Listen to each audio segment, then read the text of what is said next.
चंबल बजरी से भरे 4 ट्रैक्टर ट्रॉलियों को पकड़ा। धौलपुर शहर की कोतवाली थाना पुलिस और डीएसटी टीम ने बड़ी कार्रवाई करते हुए अवैध चंबल बजरी से भरे 4 ट्रैक्टर ट्रॉलियों को पकड़कर जब्त किया है। पुलिस ने शुक्रवार रात नाकाबंदी के दौरान शहर शेरगढ़ किले के पास गमा क्षेत्र में इस कार्रवाई को अंजाम दिया है। थाना पुलिस और डीएसटी टीम ने संयुक्त कार्रवाई करते हुए गमा गांव के पास शेरगढ़ किले की ओर से आ रहे अवैध चंबलेता बजरी से भरे 4 ट्रैक्टर ट्रॉलियों को पकड़ा है। बताया जा रहा है कि ये वाहन राजघाट चंबल की तरफ से धौलपुर की ओर आ रहे थे। पुलिस ने चारों ट्रैक्टर ट्रॉली को मौके पर ही जब्त कर लिया, लेकिन चालक मौके से भाग निकले। इस संबंध में चालकों के खिलाफ वन्यजीव संरक्षण अधिनियम एवं फॉरेस्ट एक्ट के तहत मुकदमा दर्ज किया गया है। पुलिस का कहना है कि चंबल नदी क्षेत्र में अवैध खनन और रेता परिवहन पर लगातार निगरानी रखी जा रही है। विशेष रूप से घड़ियाल संरक्षित क्षेत्र को नुकसान से बचाने और रेता माफियाओं पर अंकुश लगाने के लिए अभियान जारी रहेगा।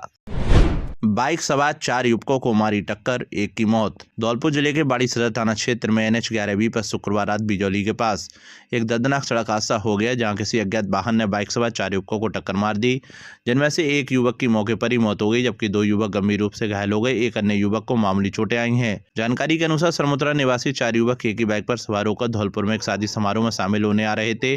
बिजौली के पास पीछे से आए एक अज्ञात वाहन ने उनकी बाइक को टक्कर मार दी। टक्कर इतनी जबरदस्त थी कि बाइक सवार 26 वर्षीय जीतू पुत्र रामप्रसाद धोबी निवासी सरमुत्रा ने मौके पर ही दम तोड़ दिया। हादसे में दीपक और गोलू गंभीर रूप से घायल हो गए। घायलों को तुरंत एम्बुलेंस की सहायता से जिला अस्पताल धौलपुर पहुंचाया गया। जिला अस्पताल के डॉक्टर नीरज ने बताया कि एक घायल की हालत गंभीर होने पर उसे हायर सेंटर रेफर कर दिया गया, जबकि दूसरे का इलाज जारी है। एक युवक को मामूली चोटें आई हैं। सूचना मिलते ही पुलिस मौके पर पहुंच गई और स्थिति का जायजा लिया। मृतक के शव को जिला अस्पताल की मोर्चरी में रखवाने के बाद पोस्टमार्टम करवाकर परिजनों को सुपुर्द कर दिया है। पुलिस अज्ञात वाहन की तलाश में जुटी हुई है और मामले की जांच कर रही है। बिजौली के पास में एक एक्सीडेंट हो गया है, जिसमें 3 जने थे, एक की तो डेथ हो गई है, दोनों का इलाज जारी है और एक की हालत उसमें गंभीर है और परिजनों को बता दिया है, पुलिस को सूचना दे दी है और दोनों का ट्रीटमेंट जारी है और एक की डेथ हो गई है। ये सरमुद्रा से धौलपुर के लिए बारात में जा रहे थे तो रास्ते में एक्सीडेंट हो गया। धौलपुर शहर की चौपाटी पर रसद विभाग ने की कार्रवाई। धौलपुर जिले में घरेलू गैस के दुरुपयोग एवं कालाबाजारी पर रोक लगाने के लिए राज्य स्तर पर चलाए जा रहे विशेष अभियान के तहत शनिवार को जिला रसद कार्यालय के प्रवर्तन दल ने चौपाटी पर जांच करते हुए कार्रवाई की। इस दौरान करीब 1 दर्जन घरेलू गैस सिलेंडरों को जब्त किया गया। कार्रवाई के दौरान चौपाटी पर ठेल लगाकर दुकान चला रहे दुकानदारों में हड़कंप मच गया और अपने अपने गैस सिलेंडर निकालकर छिपाते भागते दिखे। प्रवर्तन दल के प्रवर्तन अधिकारी गजेंद्र बाबू शर्मा ने बताया कि कार्रवाई के दौरान दर्जन भर गैस सिलेंडरों को जब्त किया गया है, जिनका उपयोग व्यावसायिक के रूप में किया जा रहा था। जिला रसद विभाग ने स्पष्ट किया है कि अभियान के अंतर्गत घरेलू गैस का अवैध भंडारण, व्यावसायिक उपयोग, विक्रय एवं कालाबाजारी करने वालों के विरुद्ध आवश्यक वस्तु अधिनियम 1955 के तहत कठोर कार्रवाई निरंतर जारी रहेगी। राज्य सरकार द्वारा घरेलू गैस के अवैध दुरुपयोग को रोकने के लिए विशेष अभियान चलाया जा रहा है, जिसमें आज श्रीमान जिला कलेक्टर महोदय और डीएसपी साहब के निर्देशानुसार धौलपुर शहर में चौपाटी स्थित दुकानों का इनका आपस में निरीक्षण किया गया, जिसमें लगभग 1 दर्जन घरेलू गैस सिलेंडर का व्यावसायिक दुरुपयोग होना पाया गया। इनको जब सतर्क किया गया है और कार्यवाही अभी जारी है। जल भराव कीचड़ में होकर निकल रहे स्कूली बच्चे। एक तरफ सरकार पढ़ेगा इंडिया तो बढ़ेगा इंडिया का नारा दे रही है, वहीं धौलपुर जिले के सैपू उपखंड क्षेत्र के गांव नुनेरा में स्कूल जाने वाले रास्ते पर 12 महीने जलभराव एवं कीचड़ से छात्र छात्राओं को स्कूल तक पहुंचने में परेशानियों का सामना करना पड़ रहा है। गांव के मोहल्लों से निकलने वाले दूषित पानी की निकासी की कोई व्यवस्था नहीं होने से सारा पानी स्कूल जाने वाले रास्ते में भरा हुआ रहता है। गांव के छात्र छात्राएं और स्कूल के अध्यापक करीब 5 साल से इस समस्या से परेशान हैं। स्कूल के छात्र छात्राओं ने बताया कि हम इस समस्या को 5 साल से झेल रहे हैं। खेतों की पगडंडी से हम स्कूल आते हैं, लेकिन किसानों के द्वारा अब तारबंदी और करंट के तार लगा दिए गए हैं। कई बार छात्र छात्राएं स्कूल पहुंचने के दौरान कीचड़ में फंसकर गिर जाते हैं। कपड़े गंदे होने के कारण वापस घर के लिए लौटना पड़ता है। समस्या को लेकर युवा करण परमार ने बताया कि जिला कलेक्टर से शिकायत करने के बाद 40 फुट रास्ता साफ करने और स्कूल के सामने गड्ढे से भरे हुए पानी के चारों तरफ तार बाउंड्री के आदेश दिए गए, लेकिन आज ना ही नाप तौल के अनुसार 40 फुट रास्ता साफ हुआ और ना ही गड्ढे की चारों तरफ तार बाउंड्री हुई।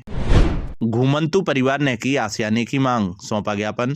धौलपुर जिले के बाड़ी उपखंड के सेवर गांव में 2 दर्जन से अधिक घुमंतु और अर्ध घुमंतु परिवारों ने जन अधिकार मंच के माध्यम से उपखंड अधिकारी को ज्ञापन सौंपा है। इन परिवारों ने 50 वर्षों से गांव में निवास करने से बावजूद मूलभूत सुविधाओं से वंचित होने और जमीन के पट्टे की मांग की है। ज्ञापन में बताया गया है कि इन परिवारों के पास अपना कोई आशियाना नहीं है। पीने के पानी के लिए उन्हें 10 किलोमीटर दूर चंबल नदी तक जाना पड़ता है, क्योंकि गांव के हैंडपंपों से उन्हें पानी नहीं बनने दिया जाता। बिजली की भी कोई व्यवस्था नहीं है।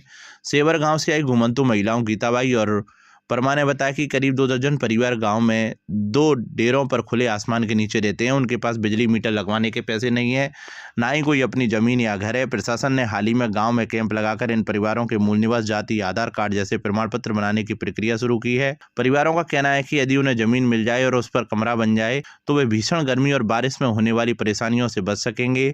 जन अधिकार मंच के कार्यकर्ता राकेश कुमार ने बताया कि उनकी संस्था ऐसे ही वंचित परिवारों के लिए काम करती है। उन्होंने प्रशासन से इन 2 दर्जन परिवारों को जमीन के पट्टे देने के साथ साथ बिजली, पानी और आवागमन की उचित सुविधा उपलब्ध कराने की मांग की है। उपखंड अधिकारी भगवत सिंह त्यागी ने सभी परिवारों को जल्द कार्रवाई का आश्वासन दिया है। तो एक जन अधिकार मंच एक संगठन है, उसमें हम लोग काम करते हैं और हम घुमंतु, अर्ध घुमंतु, विमुक्त समुदाय है जो बाड़ी ब्लॉक में सेवरपाली एक गांव है, यहाँ से लगभग 50 किलोमीटर के आसपास, जो 50 साल से रह रहे हैं, लेकिन आज भी उनके वहाँ ना तो रहने की जगह है, ना उनके रास्ते हैं, ना पीने का पानी है, ना ही आज उनको लाइट है, कोई भी बेसिक सुविधाएं नहीं है।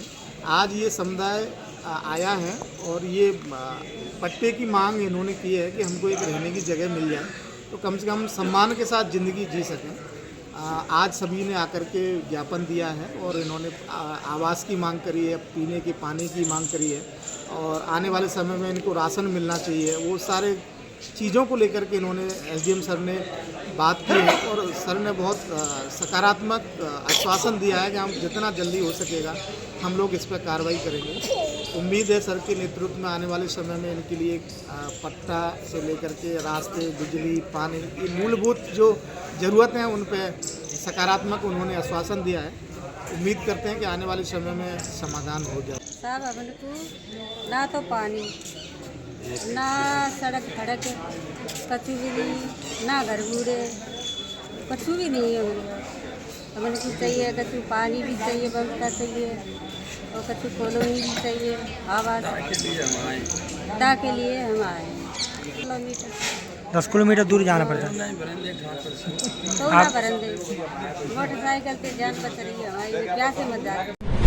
करंट लगने से झुलसा व्यक्ति, छत से गिरी बालिका, दोनों को बाड़ी से जिला अस्पताल धौलपुर के लिए किया रेफर। धौलपुर जिले के बाड़ी उपखंड क्षेत्र में शुक्रवार देर रात और शनिवार सुबह 2 अलग अलग हादसे सामने आए हैं। इनमें एक 50 वर्षीय व्यक्ति बिजली के करंट से झुलस गया, जबकि एक 8 वर्षीय बालिका छत से गिरकर गंभीर रूप से घायल हो गई। दोनों घायलों को प्राथमिक उपचार के बाद धौलपुर जिला अस्पताल रेफर किया गया है। पहली घटना बिजली के करंट से संबंधित है। टोटरी निवासी 50 वर्षीय जितेंद्र पुत्र विजेंद्र सिंह ठाकुर अपने घर पर बिजली बोर्ड ठीक कर रहे थे। इसी दौरान उन्हें अचानक करंट लग गया और वे अचेत हो गए। परिजनों ने तुरंत जितेंद्र को बाड़ी अस्पताल पहुंचाया। वहां चिकित्सकों ने उनकी गंभीर हालत को देखते हुए प्राथमिक उपचार के बाद जिला अस्पताल धौलपुर रेफर कर दिया। जितेंद्र के चचेरे भाई विपिन ने बताया कि करंट लगने के बाद जितेंद्र चीखते हुए गिर पड़े थे। दूसरी घटना बाड़ी शहर के गुमट मोहल्ले की है। यहाँ एक शादी समारोह के दौरान 8 वर्षीय बालिका शिवानी पुत्री नीरज कुशवाहा छत पर बच्चों के साथ खेल रही थी। खेलते समय अचानक उसका संतुलन बिगड़ गया और वह छत से नीचे जमीन पर आ गिरी। सिर के बल गिरने से बालिका अचेत हो गई। परिजन उसे तुरंत बाड़ी अस्पताल ले गए, जहां चिकित्सकों ने प्राथमिक उपचार दिया। सिर में अंदरूनी चोट और हेड इंजरी की आशंका के चलते बालिका को भी जिला अस्पताल धौलपुर रेफर किया गया है। घर की लाइट संभाल रहा था, उसमें अचानक उसमें करंट दौड़ गया। प्लास में थोड़ा पता नहीं, प्लास कटा हुआ था क्या, उसमें करंट मार गया उसको। नाबालिग छात्रा से छेड़छाड़ का आरोप। धौलपुर जिले के सैपू क्षेत्र में 16 वर्षीय छात्रा को मेला दिखाने का लालच देकर सुनसान खेतों में ले जाकर छेड़छाड़ करने का मामला सामने आया है। परिजनों की शिकायत पर पुलिस ने गांव के ही 2 युवकों के खिलाफ मुकदमा दर्ज कर लिया है। जानकारी के अनुसार शुक्रवार सुबह करीब 9:30 बजे स्कूल जाने के लिए छात्रा घर से निकली थी। रास्ते में गांव के ही 2 युवकों ने उसे सैपू मेला घुमाने का झांसा दिया और अपनी बाइक पर बैठा लिया। आरोप है कि युवक छात्रा को मेला स्थल पर ले जाने के बजाय सुनसान खेतों की ओर ले गए, जहां खेत में एक आरोपी ने नाबालिग के साथ छेड़छाड़ की, जबकि दूसरा युवक बाहर खड़ा होकर निगरानी करता रहा। इसी बीच छात्रा के परिजनों को सूचना मिल गई, जिस पर परिजनों ने तलाश शुरू कर दी और करीब 2 घंटे के बाद छात्रा को सुनसान खेतों से सुरक्षित बरामद कर लिया। सैपू थाना प्रभारी प्रवींद्र रावत ने बताया कि परिजनों की रिपोर्ट के आधार पर मुकदमा दर्ज कर लिया है, मामले की जांच कर रहे हैं। कलश यात्रा के साथ शुरू हुई श्रीमद् भागवत कथा धौलपुर जिले के बाड़ी शहर के चेतन नगर स्थित सिद्धेश्वर महादेव मंदिर में 7 दिवसीय श्रीमद् भागवत कथा ज्ञान यज्ञ का आयोजन आज शनिवार से शुरू हो गया है। कथा के शुभारंभ से पूर्व शहर में एक भव्य कलश एवं शोभा यात्रा निकाली गई। शोभा यात्रा शहर के कालीमाई मंदिर से प्रारंभ होकर प्रमुख मार्गों से होते हुए चेतन नगर स्थित सिद्धेश्वर मंदिर पहुंची। यहाँ भागवत आचार्य पंडित कृष्णा शास्त्री ने कथावाचन शुरू किया। कथा का आयोजन प्रतिदिन दोपहर 12 बजे से शाम 5 बजे तक किया जाएगा। कथा आयोजन के परिचित श्री राम बंसल और उनकी पत्नी सादा देवी हैं। उन्होंने बताया कि भगवान सिद्धेश्वर और माता सिद्धेश्वरी की कृपा से यह 17वीं बार आयोजन है। मंदिर में सामूहिक 7 दिवसीय श्रीमद् भागवत कथा ज्ञान यज्ञ का यह आयोजन समस्त भक्तगणों द्वारा किया जा रहा है। श्री धाम वृंदावन से आए पंडित कृष्णा शास्त्री ने प्रथम दिन भागवत कथा के महत्व पर प्रकाश डाला। उन्होंने बताया कि कलयुग में भागवत कथा का रसपान करने से पापों का नाश होता है और सभी को समय निकालकर ऐसी कथाओं का श्रवण अवश्य करना चाहिए। श्रद्धालु नीतीश चौधरी ने जानकारी दी कि 21 जनवरी से शुरू हुआ है यह भागवत कथा समारोह 27 फरवरी शुक्रवार तक चलेगा। कथा के समापन पर पूर्ण आहुति या वन यज्ञ किया जाएगा। इसके बाद 28 फरवरी शनिवार को मंदिर में कथा समापन के उपलक्ष्य में भंडारे का आयोजन होगा। चेतन नगर बाड़ी में आयोजित की जा रही है, जो कि सर समाज के लोगों के द्वारा आयोजित की जा रही है। इसमें कृष्णा पंडित जी आंगई वाले इसके प्रवक्ता हैं। परीक्षक के रूप में चौधरी श्री राम बंसल नियुक्त किए गए हैं और ये जो भागवत हो रही है ये सभी समाज के लोगों के द्वारा आयोजित की जा रही है, जिसका शुभारंभ आज 21 तारीख को हुआ है और इसका पूर्णावधि 27 को 28 तारीख को भंडारा है। के लोगों से ये निवेदन है कि यहाँ आकर भागवत कथा का श्रवण करें और भगवान की भक्ति में लीन हो। जिला कलेक्टर ने किया सरस राजसखी मेले का उद्घाटन। धौलपुर जिले में राजीविका और जिला प्रशासन द्वारा आयोजित सरस राजसखी मेले का भव्य उद्घाटन समारोह संपन्न हुआ। इस मेले में 50 से अधिक स्टॉल लगाए गए हैं, जहां महिलाएं अपने हस्त निर्मित उत्पादों को प्रदर्शित कर रही हैं। मुख्य अतिथि के रूप में जिला कलेक्टर धौलपुर श्री निधि बीटी, भाजपा जिला अध्यक्ष राजवीर राजावत, नीरजा शर्मा, CEO जिला परिषद अहावात निवृत्ति सोमनाथन और SCO जिला परिषद BR जाट उपस्थित रहे। मेले का आयोजन जिला प्रशासन और राजीविका द्वारा किया जा रहा है। मेले में हर शाम सांस्कृतिक कार्यक्रम आयोजित किए जा रहे हैं, जो दर्शकों को आकर्षित कर रहे हैं। राजीविका और जिला प्रशासन धौलपुर के सभी नागरिकों से अपील करते हैं कि वे अपने परिवार के साथ इस मेले में आए और महिलाओं के द्वारा बनाए गए उत्पादों को देखें, खरीदें। यह मेला महिलाओं के लिए सशक्तिकरण और उनके उत्पादों को बढ़ावा देने के लिए एक महत्वपूर्ण मंच है। मेले का आयोजन 21 से 27 फरवरी तक इंदिरा गांधी स्टेडियम बड़ी फील्ड धौलपुर में किया जा रहा है। सभी नागरिकों से अनुरोध है कि वे इस मेले में भाग लें और इसे सफल बनाएं। ये राजसखी सरस मेला 7 दिन का ये मेला है और इसमें हमारे राजस्थान प्रदेश के कई ज़िलों से महिलाएं यहाँ पे आई है। उनके लिए धौलपुर में हम लोगों ने बड़ी फील्ड इंदिरा गांधी स्टेडियम में इनके लिए दुकान बनाया है और यहाँ पे कई ज़िलों से आएंगे और अपना प्रोडक्ट्स जो है खाद्य पदार्थ हो, खिलौना हो और अन्य प्रोडक्ट्स, डेकोरेटिव आइटम्स, कई सारी चीज़ें यहाँ पे डिस्प्ले हो रही है। और मैं अपने धौलपुर ज़िले के जितने भी नागरिक हैं उनसे अनुरोध करता हूँ यहाँ पे आइए और इसके आनंद लीजिए और अपने परिवार के साथ आइए। जितने भी यहाँ पे प्रोडक्ट्स है उनको खरीदें और उसको देखें और राजीविका महिलाओं को फाइनेंशियली और मॉरली उनको सपोर्ट करे, यही मेरा अनुरोध। हम सहेली प्रति राजीविका महिला सर्वांगीण विकास सहकारी समिति लिमिटेड पश्चिम विभाग के द्वारा ये अपना पूरा जो फेडरेशन संचालित है उसके द्वारा हमने महिलाओं को लोन दे के उनके लिए अलग अलग रोजगार खोला है। जैसे किसी गांव में हमारा तुलसी माला का काम है, गलीचे का काम है, अचार बनाने का काम है, डिटर्जेंट का है, तुलसी माला का काम है, नमकीन का है। तो ये सारे हमने प्रोडक्ट अपनी महिलाओं के लिए खरीदे और इससे न केवल ये महिलाओं का अपना रोजगार चला रही बल्कि अपने परिवार को भी आगे बढ़ा रही है। जहाँ अपने बच्चों को पढ़ाई लिखाई हर छोटी छोटी जो जरूरत है उनको पूरा कर रही है। और सरकार के लिए मैं ये कहना चाह रही हूँ कि इन्होंने जो हमारी महिलाओं के लिए किया है ये बहुत अच्छा किया है, जिससे महिला अपने आगे बढ़ रही है और अपने परिवार में नहीं समाज में भी और देश में भी अपना पूरा नाम रोशन कर रही है। धौलपुर जिले के सदर थाना इलाके के मसूदपुर सरानी खेड़ा गांव की रहने वाली शांति पत्नी गिरिराज का बाजार से लौटते समय रास्ते में बैग गिर गया। इस बैग में करीब 1 लाख रुपए की नकदी, चांदी की पायजेब, सोने की बाली और एक मोबाइल फोन था। घटना का पता चलते ही महिला ने तुरंत साइबर पुलिस को सूचना दी। महिला शांति ने बताया कि वह बाजार से आवश्यक सामान खरीदकर गांव लौट रही थी। बाड़ी हाईवे पर कहीं बैग गिर गया। घर पहुंचने पर जब बैग नहीं मिला तो उसने काफ़ी खोजबीन की, लेकिन कोई सुराग नहीं मिला। इसके बाद उसने तत्काल साइबर सेल से संपर्क कर मदद मांगी। सूचना मिलते ही साइबर सेल प्रभारी नरेंद्र सिंह के नेतृत्व में एक टीम ने सक्रियता दिखाते हुए जांच शुरू की। टीम में कांस्टेबल हरेंद्र सिंह और नीलेंद्र भी शामिल थे। तकनीकी साक्ष्यों, मोबाइल फ़ोन की लोकेशन के आधार पर संभावित स्थानों पर तलाश की गई। बैग करीब 24 घंटे की लगातार मशक्कत के बाद बाड़ी हाईवे पर सड़क किनारे एक नाले में गिरा हुआ बैग बरामद कर लिया गया। जांच में पाया गया कि बैग में रखी नकदी, चांदी की पाइजेब, सोने की बाली और मोबाइल फ़ोन सुरक्षित थे। साइबर टीम ने बरामद बैग को सुरक्षित कब्जे में लेकर महिला शांति को सौंप दिया। महिला ने साइबर सेल की त्वरित कार्रवाई और ईमानदार प्रयासों के लिए पूरी टीम का आभार व्यक्त किया।